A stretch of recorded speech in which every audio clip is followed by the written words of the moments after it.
Welcome to Ottawa Experts. I'm your host, Barbara Balfour. If you've been reading the headlines recently, you probably know that our planet is facing a major crisis right now.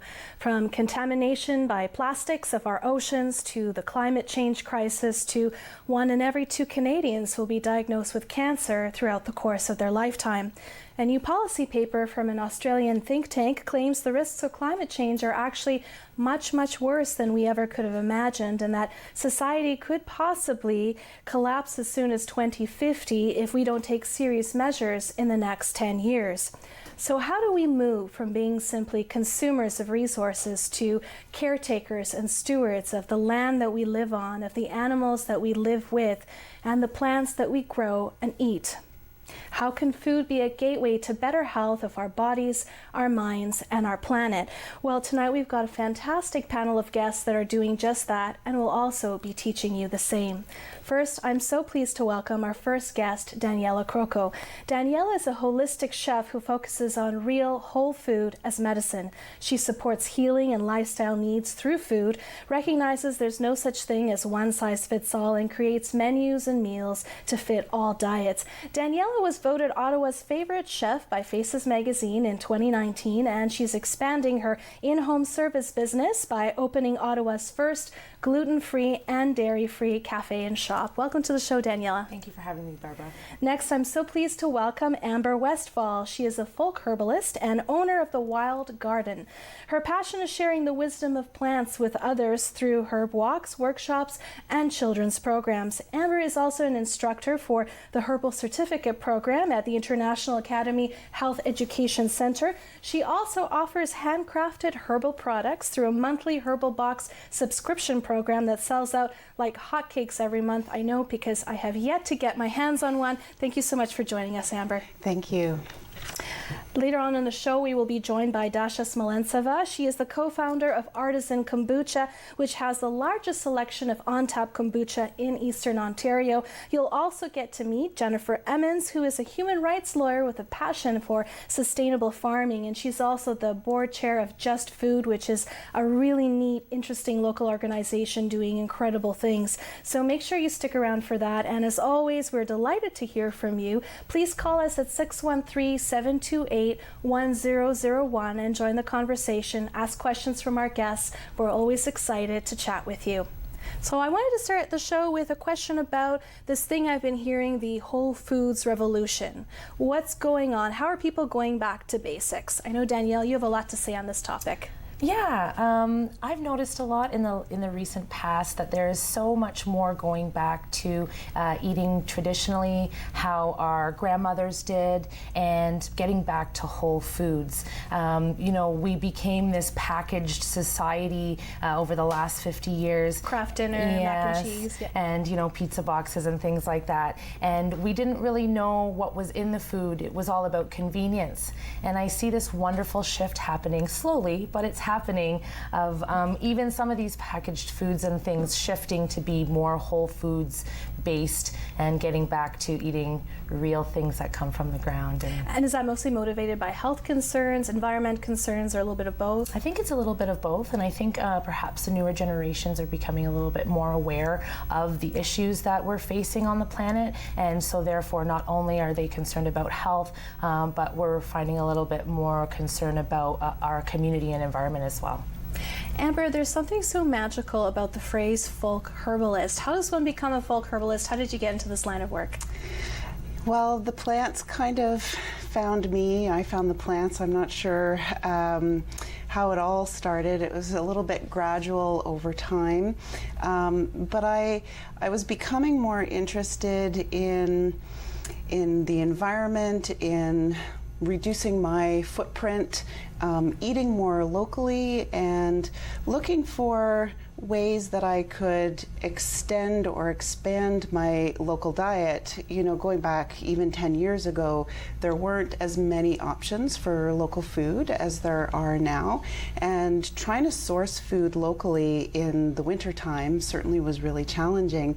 And part of the progression for that, for me, was learning about wild plants, the common wild and weedy plants that are growing in people's gardens, in their yards, gourds, and realizing that many of these plants actually they start growing as soon as the ground thaws and the snow melts in the spring, and they're often available well into the fall. And it was a way for me to add more diversity into my diet and extend the shoulder seasons. And once I started learning about the wild foods, I realized that there's a very blurred line between what's food, what's medicine, and that kind of got me on my path to learning about healing plants. There's something miraculous about this process that you're describing, about the plants coming up as soon as the ground thaws, and you know it's going to happen every season.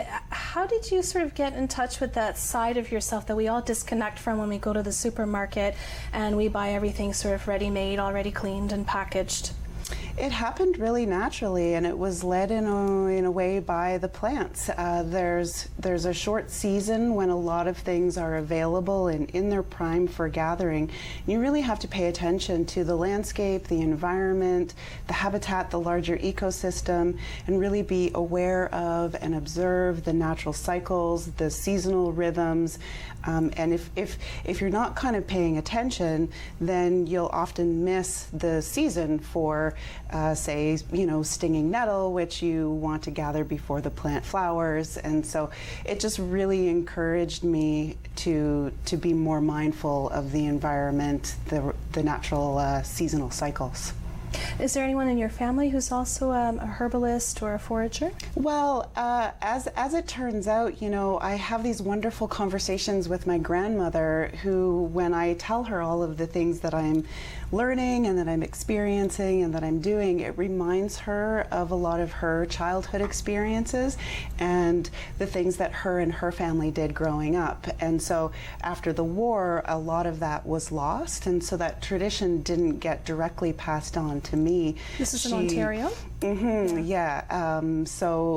But yeah, my grandmother remembers, her mother sending her out into the fields to gather certain plants and bring them home. And so it's been a nice way for us to connect. Daniela, you come from a line of chefs. It's sort of in your blood, but you have sort of taken a very different way of consuming and making food for your clients. Tell us a little bit about that journey. Yeah, it's interesting that she says that her grandmother and that it reminds her as well. So yeah, I come from an Italian background, and my father is an Italian chef who owns a traditional North American pizzeria. My nonna is an Italian nonna who doesn't speak English, and we make everything from scratch. But what's interesting is I decided to go with gluten-free and dairy-free because I found that as a holistic nutritionist, that was the number one and number two restriction, and I wanted to be able to create a service where anyone could go. So someone with an allergy or someone without, and anyone could go there. But what's interesting is my grandmother also, when she sees the food that I'm making, it reminds her of growing up in the country in Italy, because I'm not making things that are a substitute for gluten or necessarily a substitute for dairy. I'm just using real whole ingredients from the ground. So, seasonal vegetables and local animal products and things like that. And so same thing, it's not foreign food to her. So I kind of feel like I'm feeding people traditionally, but it's not really traditionally, because this is the world we're living in now. It's evolved. And it's evolved so much, but at the same time, it's so similar to before the war. Mm-hmm. I mean, I guess the war was a big changing factor in terms of income level and availability of produce and people's access to things like that. But we're actually starting to get back to farmers markets and grocery stores providing local things and organic things and stuff. So it's really neat to be able to be making this new age or different style of cooking, but when you actually look at the raw ingredients, it's just traditional stuff. It's old school is the best school. Yeah. We actually have a caller on the line. Andrea, are you with us? Hi, how are you guys? I'm good. How are you guys? Hello. Did you have a question? I do. I was just wondering, what would be like the lowest maintenance herb or food that I could grow on my windowsill in the kitchen? Amber, that sounds like a question for you. Yeah, well, ideally, if you're looking to grow plants indoors, they need as much light as possible, which can be really challenging. So if you have a south-facing window, that's really, really ideal. Basil does well for a short period of time, so you can grow basil in pots. The thing that I actually really like to do indoors that's super easy are sprouts or microgreens, because then you can just take seeds, you soak them overnight, and then you rinse them for a few days, and then you have these lovely little nutritious sprouts. Broccoli, all kind of radish sprouts. You can add those to salads. They're really nice. Where do you get the seeds? A lot of health food stores sell the seeds, so they're pretty accessible, not very expensive. It doesn't require any special equipment. You just need a jar and like a screen or a cheesecloth over the lid. You could also take that up one level and you could do microgreens. So with a little bit of soil, you can grow things like pea shoots, which are really delicious. And again, those radishes and those broccoli, but instead of sprouting them, you're growing them a little bit taller, and then you just go with your scissors and you snip them off. And it's a really nice way to add local homegrown food, and you can do that all year long, all through the winter. Perfect. Thank you so much for calling in, Andrea.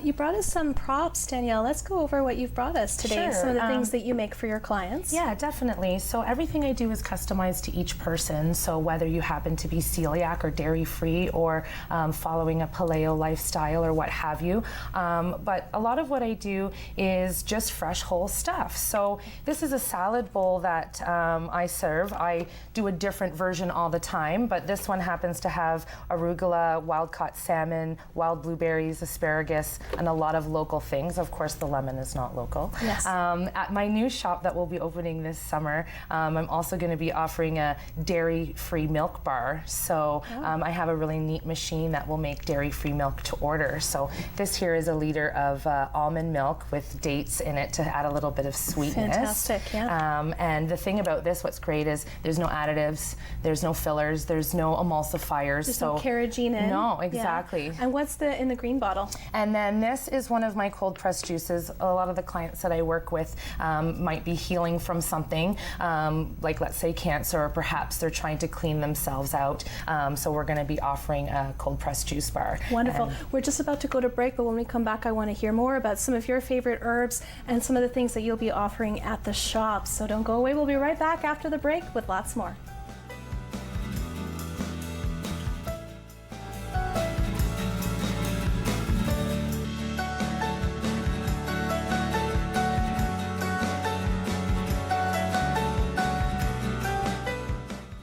Hi, welcome back to Ottawa Experts. I'm your host, Barbara Balfour, and we're joined in studio right now with Ember Westfall and Daniela Croco. We're talking about how to use food as a gateway towards a healthier and more sustainable lifestyle. Danielle, before we went to break, we were talking about your new shop and cafe that you're going to be opening pretty shortly now. Tell us a little bit about it. What can we expect, and why did you open it?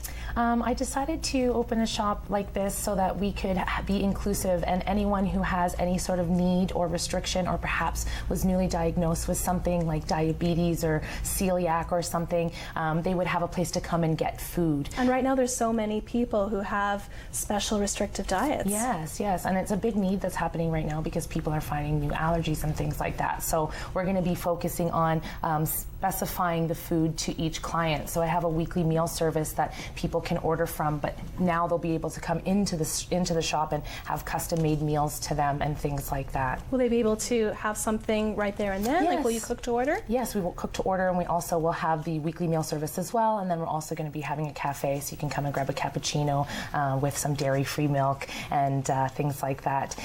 It's really exciting because we'll be able to offer more to the community of people who need this food than ever before, because before I was only able to offer it once a week, and now we'll be open 7 days, and anyone with a restriction or even without a restriction who just cares about where their food comes from, because not only will I be offering plant-based food, but I'll also be offering local animal products. So what's going to set me apart, I think, is that there are many vegan places in Ottawa, or vegan gluten-free places in Ottawa, but we'll be offering vegan, gluten-free, dairy-free, but then also the option to add organic grass-fed beef and local organic chicken and wild-caught salmon and things like that. Oh, you're making me hungry. Now, you're located just off of Maryville? Yes, Maryville and Woodward Avenue near Carling. Okay, so look out for news on your website or your Facebook page. Yes, mmchef.com, MMM and we'll be opening this August. And you also have a biodegradable aspect as well. Yes, definitely. So along with supporting my clients with health and supporting them with sustainable food, I'm also going to be supporting the community and the environment. All of our packaging will be either glass or compostable material. So even my salad bowls that look plastic are actually made with plant-based bamboo, and you can throw them right into your compost bin. We're really focusing on no waste. So my food that typically would be discounted or thrown away the next day will also be donating to a local women's shelter. So. Wow, you thought of everything. And I want to talk a little bit more about the sustainability aspect of foraging, but first we have a caller on the line. Are you with us? Yes. Thank you so much for joining us. What was your question? You're talking about gluten-free and other allergies and preparing food for that. I have a nut allergy, a tree nut allergy, not a peanut allergy. And I have a really hard time finding takeout food that doesn't have nuts in it. And I'm just wondering if, obviously that this new place probably would have that kind of thing, but I'm also wondering, eating healthily and stuff, I'm wondering if that is possibly, I don't know how to word this, but do you think that eating badly over the years has contributed to this allergy of mine? There's so many factors that can contribute to an allergy, and definitely exposure over a long period of time can definitely make you a little bit more susceptible, but that's something definitely that I suggest maybe you seek out a naturopath or a nutritionist to have allergy testing done. But in terms of nut allergy, it is very difficult in this city. Unfortunately, I will be using nuts in my shop. In the bowl that we had there, I do have a cashew cheese that I make. But one wonderful thing about Chef and the services that we offer is the reason that I initially started my business was going into people's homes. And so when you have someone who may be severely allergic to certain things, they can hire us to come into their home and bring the restaurant to you, or do the meal prep right in your kitchen, so there are no chances of cross-contamination. There are a few nut-free places in Ottawa, but as you mentioned, they are very few and far between, unfortunately. Danielle, I've heard of instances where if you ignore the health of your digestion of your gut over time, that it can lead to food intolerances and sensitivities that can go away over time as well. Yes, I definitely agree with that. And you can also bring yourself back to balance. So if over time you are experiencing these indigestions, you can find a natural way of eating for your body. Everyone has a different body, but trying to get back to your roots. I'm a Mediterranean background, so I know that when I'm trying to eat healthy for my body and to bring myself back to balance, that eating Mediterranean really does well for me. So I definitely suggest perhaps looking into maybe writing a journal for yourself and finding out what triggers you and stuff like that. Yeah, that sounds great. Thank you so much for calling in. Amber, you brought some wonderful things to show us, some of the things that you make from the plants that you forage. Take us through what you've brought us today. Yeah, so these are just a few items. So all the plants that I work with, I gather them myself. So I wildcraft, I gather the wild plants, and I cultivate some plants as well. And I work with everything that grows locally. So I focus very much on a bioregional scale. So looking at the plants that are growing in this particular bioregion. And I work mostly with many of the non-native, really abundant, prolific plants. Over-harvesting is something that can be a bit of an issue, especially as foraging for wild food becomes increasingly trendy. So, nobody's going to miss the dandelions. You can usually harvest quite a few dandelions. You can harvest lots of nettle. So this is just an example of kind of how the products would go from harvest to post-harvest, these are plantain leaves, not related to the banana-like fruit that people are familiar with, but it's a very common weed that grows in lawns, compacted soil. If you have a yard, it's probably growing in your yard. What are some of the health benefits? Well, it's a really mineral-rich, nutritious herb that has both medicinal and edible properties. You mentioned digestive issues. This is one that I use in formula for healing the gut. So things like intestinal permeability. It's really, really wonderful for healing intestinal mucosa. So that might go into an herbal tea. Here I have violet flowers that are infusing into organic white wine vinegar. And so the violet flowers make this beautiful color, and this is more just for pleasure than anything else. I also work with the violet leaves, which are edible and medicinal. A lot of dried herbs end up as teas that people can drink. This is a nettle and horsetail tea. You'd mentioned at the beginning the monthly herbal boxes that I put together, which is kind of like a subscription box that people can sign up for. And every month there's a different theme, and I put together products based on that theme. Then there's a newsletter that goes into the box and says, this is what you've got this month. This is some information about the plants and how to work with That's the fantastic. And so people can sign up for that on your website? Yes, at thewildgarden.ca. Now you sent us some photos of plants, 5 different plants. Are they your favorite plants or your favorite herbs that you like to forage? Maybe these you can are bring those kind up. of the top 5 herbs that are really easy to identify. There aren't really any toxic lookalikes. What have you got there? So this is stinging nettle, and people are familiar with it because it has those stinging hairs, and that can give you an irritating, painful rash. Okay. But if you harvest it with gloves, once you cook it or dry it, it becomes completely harmless. Those hairs are broken. And nettle is one of the most nutritious plants that we have. It's really rich in vitamins and minerals, and it's traditionally eaten in the springtime. A delicious way of working with it as a soup or a tea. This is wood sorrel, and wood sorrel is out right now. If you love sour, tart flavors, this is one to really enjoy, and it's nice to add raw into salads. I make my salad, and then I go out into my yard and I snip the wood sorrel and I add that in. Do you eat the flowers as well? You can eat the whole plant. Wow. Yeah. And what's this? Lamb's quarters is just coming up right now. It's just coming into season, and I call this wild spinach because you can use it just like you would spinach. You can eat it raw or cooked, and it's really a superfood. It's one of the most nutritious greens that's ever been analyzed, cultivated or wild. And is there anything else? One more. Purslane. Purslane is wonderful. So many of these plants, I come across people who pull these out of their garden to make way for their tomatoes and their cucumbers, and I tell them, must make you sad. Yeah. Well, I say, if you're going to pull them out of your garden, that's fine, but take them into the kitchen and then eat them and make use of them. I like to tell people, eat something wild every day. Why? And you'll get, wild food has between 10 and 30% more vitamins, minerals, and phytonutrients than our cultivated vegetables. Really? Really? And Danielle, you're nodding. That's in your experience as well.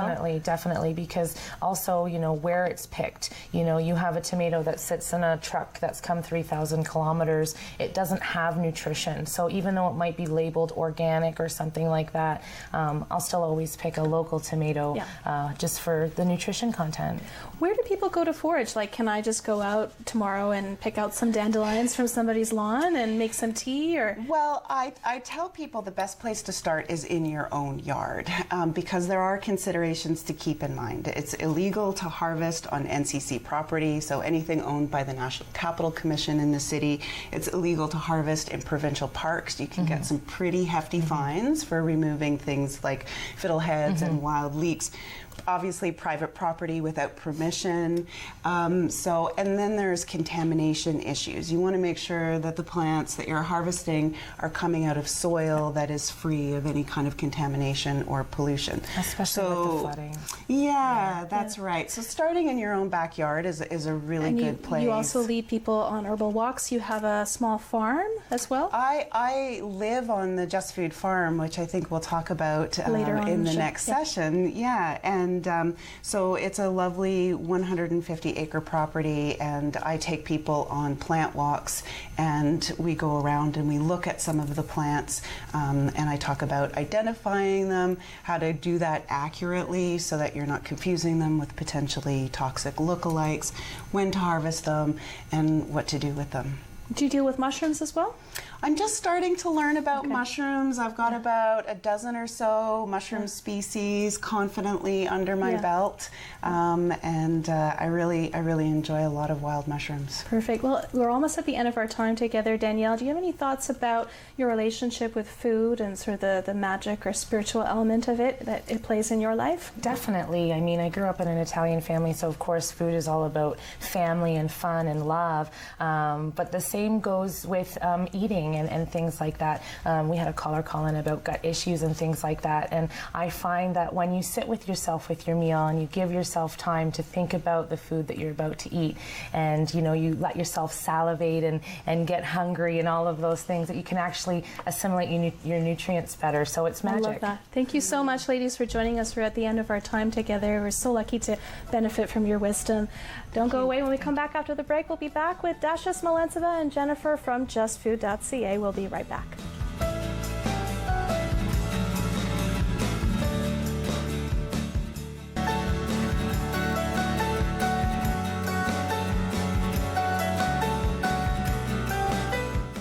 Welcome back to Ottawa Experts. I'm your host, Barbara Balfour.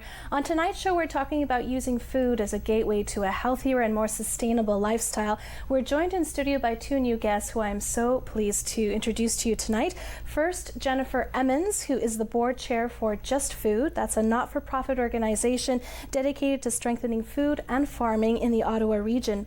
Jennifer is also an employment and human rights lawyer with a long-standing passion for local and sustainable farming, local food, the ethical treatment of animals. You might also find her this summer trying her hand at growing vegetables in her local community garden. Thank you so much for joining us, Jennifer. Thank you very much. Next, we are joined by Dasha Smolentseva. She is the co-founder of Artisan Kombucha. She's an entrepreneur and a foodie with a passion for the local food movement as well as health and wellness. Thank you for joining us. Thank you. So I wanted to ask you both the same question that I asked the guests in the previous segment. What does the miracle of food mean to you? What is your relationship with food? And maybe we can start with you, Dasha, because I know you've got a complicated cultural background coming from Russia. What was life like growing up for you in Russia? How was food treated and viewed, and how does it compare to your experience here in Canada? Yeah, you're absolutely right. Food in Russia is a very sacred element that brings together family, friends. We had a very limited supply of food from sort of external sources, so we had to grow a lot of our own food. Every family had a plot of land, and we would go on the weekend with my grandmother, with my aunties, and we would grow our food and bring it back home to the city. So relationship with food is very important for Russian people. I come from a culture of making everything yourself and as much as you can with your own hands. Yeah. And what about you, Jennifer? Yeah, I think food is really a nexus between health and community. I have a background in cultural anthropology, so that sort of brings that element into it, the human rights element, and then personally, as well as with the board, health element. And we've had some challenges with health in our family, sort of extended immediate family. Just like everybody else, we've been touched by that. And I think that that has really been a catalyst in going down a journey with respect to food and gut health, and that's led to my involvement with Just Food. Can you identify a moment where you or your family members started thinking about what you put into your bodies or what you put on your bodies and having that sort of moment of betrayal, like, wait a minute, I haven't been told the whole truth about Absolutely. what's in these ingredients or what's around me. Absolutely. I think on a personal note, we did have, when we wanted to start a family, we ran into a few challenges, and whether or not it was related, it did make you look at what you are putting in and on your body, and you do look at these ingredients and you go online and you read about them and you go, how did I not know about this, and how is it possible that these things can be things that we are told are fine to ingest? Why didn't anyone tell me? Yeah, and those concerns are raised, and then you start to think, maybe we could be looking at making our own, actually make my own body products as well, just personally at home, and getting more in touch with our food, and making sure we know where it comes from and what's on it, and toxins and packaging and all sorts of things like that. Yeah, that's fantastic. It's a journey that I think many people are embarking on or have already embarked upon. Now, we actually have a caller on the line. Debbie, are you with us? Yes, I am. Thank you so much for joining us. What was your question? I have really severe IBS, as well as a result of the IBS, diverticulitis. So I'm always worried about getting infections, and stuff. Are there any foods that I can take that might actually help calm some of the problems in my stomach? Dasha, from what I understand about kombucha, that's sort of right along the lines of what you do for a living, right? Yes, kombucha is actually a very traditional beverage. It's been around for thousands of years. It is basically a sweet tea that is fermented with a probiotic culture. And this culture is something you pass along from generation to generation, something like yogurt. So it's made by inoculating a batch of sweet tea with the probiotic culture. And what this probiotic culture does, it breaks down the sugars into glucose, fructose, amino acids, probiotics. So it makes this beverage healthier for us. It helps us digest our food better. And it basically helps you ditch the soda, ditch the sugar-laden beverages that may be really hard on our digestion. And plus also the probiotics in kombucha will support your own personal digestion and add more of those digestive sort of enzymes to help you break down your food and overall feel more just vibrant and alive. So it is a natural probiotic. It would be something that you'd recommend to someone with IBS or related conditions? That's a tricky question, just because I always say go with your gut, go with how you feel. Try a diversity of foods and see how they feel on your own body, and that's what I would do. And because there's so many different foods that work for different individuals, and that's why we have a diversity of food. And encourage yourself to try different things and see what works and see what doesn't. Do you have anything to add to that, Jennifer? Just our own personal sort of knowledge of autoimmunity and gut health, and I think Daniela mentioned keeping a food journal is a really great thing to do, and really going back to your really basic foods, very individual, there's no other additives in them. Yeah. And seeing, changing one thing at a time and really seeing what works for your body and what doesn't work for your body. I think that's a really great way to start. Yeah, that's great advice. Thank you so much for calling in, Debbie. So you've brought in this amazing kombucha. Tell us a little bit about your business, how it got started, why kombucha? Well, it's fascinating because, again, I was born in Siberia, in the Soviet Union, and my grandmother, on her shelf in the kitchen, had so many different cultures. She had the kefir culture and the yogurt culture, and she had the kombucha culture. Everything made from scratch. Everything made from scratch, and somehow I was the only kid or the grandkid that was super interested, and I would be there straining the cultures with her, making all these magical potions, and for me, I just thought, this is medicine, this is what my grandmother gives me and does. And so through all my life, everything I do really goes back to how I was, the start, the beginning, how my grandmother taught me, how my mother taught me. And I'm so excited to see these traditional foods, nourishing foods, getting to the limelight, and people starting to use them, people starting to talk about them, people are incorporating them into their diet and lifestyle. It's phenomenal because it's not something new. It's been around for thousands of years. So is it meant as medicine, or do you drink it every day? So this is the interesting part about it. So again, traditionally, even tea was almost viewed as medicine. People had all these rituals around tea drinking, around their food. Everything was brought to you in a certain manner. These days, we don't always have the time to follow a ceremonial, traditional way of drinking tea or making your food. So kombucha, the way we make it now, kind of speeds up that process in regards to easier access to a very traditional, good-for-you beverage that you can easily drink at your lunch, in your office. You can go on a picnic and have a kombucha. It's very now easily incorporated into your life. What's interesting is that you're making this commercially available, but back home, it's not a commercial thing. It's a is staple. It's a staple. Like everyone makes their own brand. So every babushka on their counter had this mushroom growing, the kombucha, and we kids, we seriously, this was medicine. We treated it as medicine. However, again, because nowadays we've really improved the recipe, so we made it a lot more palatable. We're using these amazing local ingredients like the lilacs, we're using raspberries, we're using all these berries to make it more flavorful, more interesting. Versus the potion that my grandmother made, which was very strong, vinegary, really hard to drink. You just had a little teaspoon, and that's probably all you could do. Have you gone back home and tried to make it for your family back home, or how do you think it would be received? Yeah, well, we talk about it all the time, and back home, my friends and my family, they just can't believe that something like kombucha is now like a big, almost like a hipster trend here in Canada. And it's so hard to explain it to them because for them, it's like a homemade food that's now all of a sudden on the shelves with beautiful packaging. And that's mind-blowing for a lot of people. Yeah, it is interesting. Mm-hmm. We actually have a caller on the line. John, are you with us? Yes, I am. Thank you so much for watching. Did you have a question? I do. Would you guys have any recommendations for whatever I can get that's more natural to help control my diabetes?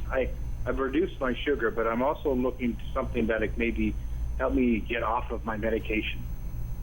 Interesting. Any thoughts on that? Mm-hmm. So, beautiful question. For me, my medicine chest is really the farmer's market. Mm-hmm. I go to the farmer's market, and the seasonal, delicious, super nutritious bounty is right there in front of me, and you just go aisle to aisle picking out your medicine, whether it's the leafy greens or the berries, or the kombucha, or you're sourcing some grass-fed organic meats if you're a meat eater. So you look at food as your medicine. And that's how I would approach it. And the easiest way to do it is go straight to the producer, straight to the farmer, because they're growing in a clean, beautiful way, and you're getting the freshest, most nutritious food available. Period. You're getting rid of all the packaged processed foods that has all the high fructose corn syrup and all the chemicals and all the things that are messing up with your metabolism. Now, the interesting thing about farmers markets is I think there's still this misconception that it's for yuppies, it's for hipsters, it's more expensive, but it actually couldn't be farther from the truth. And I know you, Jennifer, you're a big fan of farmers markets. What are your thoughts? Yes. Well, for this particular question, I think exploring reducing sugars, certainly. There's some really great diets to experiment with, including, for example, the GAPS diet, the paleo diet. There's a whole number that a lot of them do eliminate sugars, and they focus more on really healthy, maybe fats, maybe they're animal fats if that's something that you eat. And the idea is to sort of heal the immune system and inflammation in the gut, and that may help with managing something like diabetes. Obviously you need medical oversight in terms of making sure it's okay and safe to go off your medication, but I think that's a great place to start.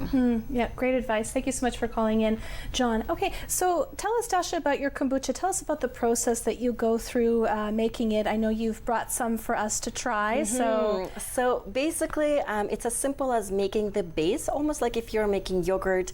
You inoculate a batch of sweet tea with this probiotic culture. You let it ferment for about 2 weeks, and then you can add a certain flavor. So what we do is like the spring rejuvenate right here.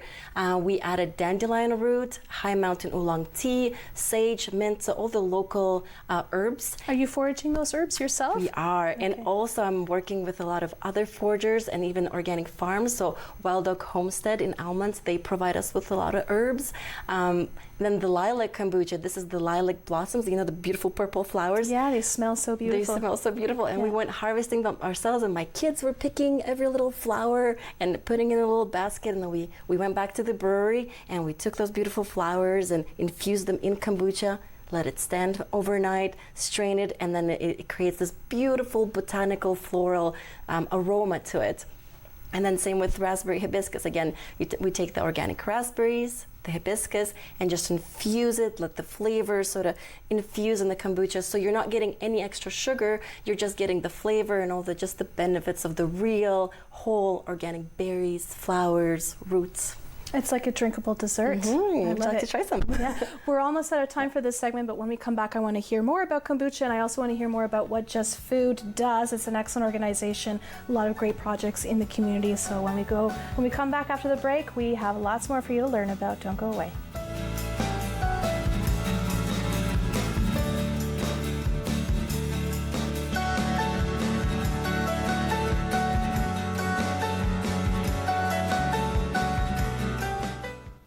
Hi, welcome back to Ottawa Experts. We're joined in studio by special guests Dasha Smolentseva and Jennifer Emmons. We're talking about how to use food as a gateway towards a healthier and more sustainable lifestyle. Dasha, you've brought in some of your wonderful kombucha for us to try. How do you say to your health in Russian? Na zdarovye. Na zdarovye. Thank you so much for bringing it in. Wonderful. Thank you. Here we're celebrating food and nature's bounty right here. I love it. Jennifer, we haven't had a chance yet to talk about Just Food and some of the wonderful things that it does in the community. And its impact is very prolific. Tell us a little bit about the organization, how it started, what are some of the programs that are available? Sure. So Just Food is a community-based, not-for-profit organization, and we focus on food and farming in the Ottawa region. And that probably breaks down into two main components that we focus on. One would be food access. So we want to ensure that everybody has access to good food, and we sort of say good food is it's accessible, it's affordable, it's fresh, it's as local as possible, it's ecologically grown, it's minimally processed, and culturally appropriate. So kind of a big mouthful there, yeah. But again, food access. And then the second piece would be strengthening the local food economy. So that's going to be focusing on increasing local supply and demand for food. And an example might be helping to connect a local grower with maybe a local restaurant, or somebody like Daniela who's trying to source her things. Connecting those two is going to strengthen our local food economy. So those are the broad pieces, but we have a number of programs that I'm really excited to talk about. I know there's not a ton of time to do that, but there's some really great programming happening here in Ottawa, and we always want to get the word out because not everybody knows about it. So I'm happy to get into that now. Yeah, let's talk about some of those programs. Perfect. So one of the main things that people may have seen around the community is our community garden network. So there's over 90 community gardens now across the city, and there's another 40 in schools. And now, what is a community garden? I guess this is an example. You've sent us a photo right here. Yes. Yeah. So these are communities that come together locally in their own neighborhoods and create a garden. There is a fund that you can apply to if you wanted to start a garden, and there's expertise as to how to do it and where to do it and how to, negotiate with maybe finding some land to do it. And it allows people to go and grow their own food. So it could be that you live in an apartment building and you don't even have a balcony. It could be that you grow in your backyard, but you want to grow more. You want to try your hand at it. You're experienced, you're not. And also lets you connect with your local community in the garden, which is really great. So that's a program that we do that I think is just fantastic. And I joined ours this year, and I'm having a lot of fun with it and meeting interesting people. How do you join? Where do you go? What do you do? I went onto our website and found there's a whole listing of what's in your neighborhood. And if you find that there's not one, again, you can apply to the Community Gardening Fund and see if they can set you up to start a new one in your area. Fantastic. We have really great place Amber mentioned, which is the Just Food Community Farm. It's in Blackburn Hamlet, so it's just off of Innes Road. It's not too far. And that farm focuses on demonstrations, education, and incubation. Is this the photo of it right This here? is, so the red barn is there, which is a really awesome space, kind of our enigmatic red barn, and there hopefully we'll see the picture of the interior because it's newly renovated. It's quite gorgeous. Wow, it's beautiful. So yeah, so this space is we're newly renovated. We're encouraging people to rent it, which is going to support the organization, and we also use it for a number of workshops and all sorts of community events there. What kinds of events do you host? There's yoga going on starting I think mid-July. That's going to be Sunday mornings. Workshops on seed saving, food preservation. I think there was a beekeeping workshop. There's just a whole number of things that if you're interested in gardening or farming or food production, it's all, I encourage everybody to sign up for a newsletter because that's where we won't spam you. You'll get sort of a monthly thing that just says what's going on and you can connect there. And that's just through your website. That's right, justfood.ca. We have a caller on the line. Are you there? Yes, I am. Hello. Hi, thank you so much for calling. Did you have a question? Yes, I was wondering a little bit about, you were speaking earlier about kombucha, and I was wondering, I have done kefir culture before, growing and making my own yogurt, and I'm wondering about kombucha, the side of it, because I've never done it before. Could you tell me what the benefits would be and the differences, especially for someone who would be struggling with maybe inflammation, which would be better, and in your opinion?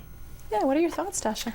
This is an excellent question, and the answer that I usually give is that in general, you want to have a diversity of foods in your diet, just like you wouldn't just have apple or just raspberries for the rest of your life and call it quits. So this is my fruit intake. Probiotics is actually a huge field, and there's different strains of probiotics. There's the kefir strains, there's the kombucha, there's the yogurt, there's kimchi, sauerkraut. And what happens is when you put the diversity of these probiotics together, they actually all work in synergy to support your gut, to reduce inflammation. And the more of these fermented foods that you have in your diet, the overall better feeling you have.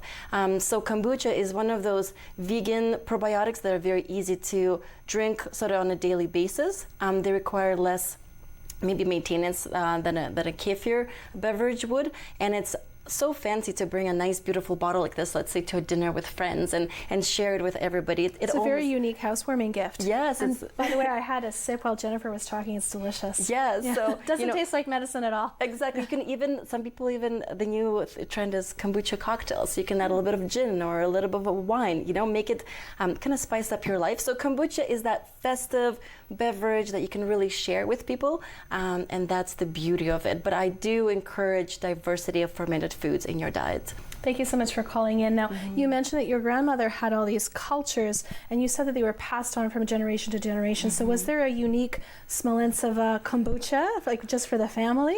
You know what? Passed down? There absolutely was, and something super fascinating. We work with a scientist from Arizona who just studies kombucha, and what he has found, very interestingly, is that kombucha culture, although it is the same in its DNA, it's actually very different.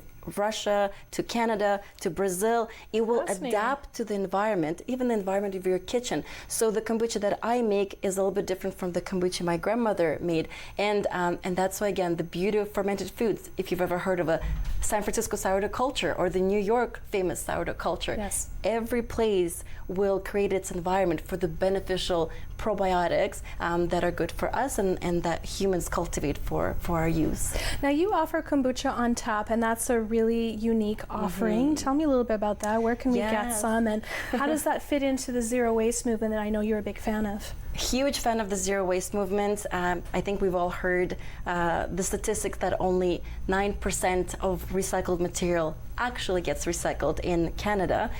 So for us, we've been passionate about using local ingredients, but also providing a way where people can refill their bottles with fresh, delicious, nutritious kombucha. Pulled some pictures up here. Yeah, this is the Carp Farmers Market in Ottawa, just the Carp exit, and you can come there every Saturday, 8 a.m. to 1 p.m., and you can get 8 flavors of delicious kombucha on tap. You simply bring your bottle, and we'll refill it with local. This is a rhubarb kombucha that we did. We really honestly use all the ingredients from the farmers markets and local.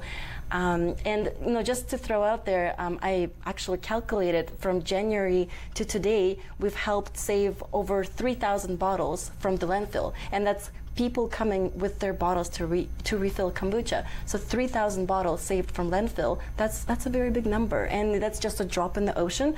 But imagine if it spreads. If we're refilling bottles, using our little bags when we're going to get the bulk greens, or we're reusing packaging, every little action like that helps the bigger picture. Do you have a religious or a spiritual relationship with the food that you harvest and grow and make? Yes, of course. Like most of us, I view food as medicine, but it also nourishes the soul. If you're going through hard times, or if you're feeling a little sad, you pour yourself a glass of kombucha, and it really honestly makes you feel a little bit just better about life. And most of my life is centered on making food, and I'm always thinking what could be the biggest benefit. And actually, even our logo, I don't know if you can see on our bottle. It's on your apron too. Yeah, it's right? on my apron. Yeah. So this is actually a traditional Russian pagan symbol of protection. And it's a protection of spiritual treasure, the same way that the kombucha for me represents protecting our gut, digestive system, but I also wanted to bring in this element of, the spiritual protection, and people just seeing it, and maybe something awakens in their DNA to just resonate with that feeling of just protection and nourishment. And you're also protecting the earth too through the measures that you're taking with the zero waste movement, and I love that. We have a few minutes left before the end of our time together, Jennifer. Sure. Did you have something that you wanted to add about Just Food, maybe some success stories, other programs that you didn't have a chance to mention? I would love to. Just a few more probably. I mean, there are success stories within these things. Yeah. One of the things, just a few more programs that we offer, and again, I encourage everybody to go to the website because there are a lot of offerings. We offer, as part of the farm, is a startup farming program for new farmers who want to try their hand at farming, maybe get into business doing that. It's a program where you can apply to get some land, and you have some mentorship, and you have access to workshops and a whole bunch of things. We have equipment there, and so that's a really great program to encourage new farmers to get involved in farming, and that's important for the future of Ottawa for a whole number of reasons. We have a seed library, so instead of buying your seeds, you can actually take seeds out, you attend a workshop to how to collect them, you use them, and in the fall you bring seeds back and the whole community can access those. How do you bring those seeds back? Well, when you grow peas, for example, you plant the peas, up they grow, and in the fall, again, there's a workshop you attend, and then you can see how to do it. You might leave some of the pea pods on a little longer and let them dry out, and that might be a way to preserve the peas to be planted the following year. So you'd collect those, you can keep some because you usually get lots, and you can take some back to the seed library for somebody else to take out in the next year. How big is a seed library? I looked at the list. I'm going to estimate we have about 20 to 25 varieties. I know that that's probably always growing. Yeah. So that's available. That's fantastic. Similarly, we have an Ottawa Kitchen Incubator, which is for someone who wants to open a food-based business. And they need some help. They want, local producers. They want to utilize that. They want to maybe sell at a local farmers market, helping with packaging, mentorship, and a full commercial kitchen where they can produce that stuff.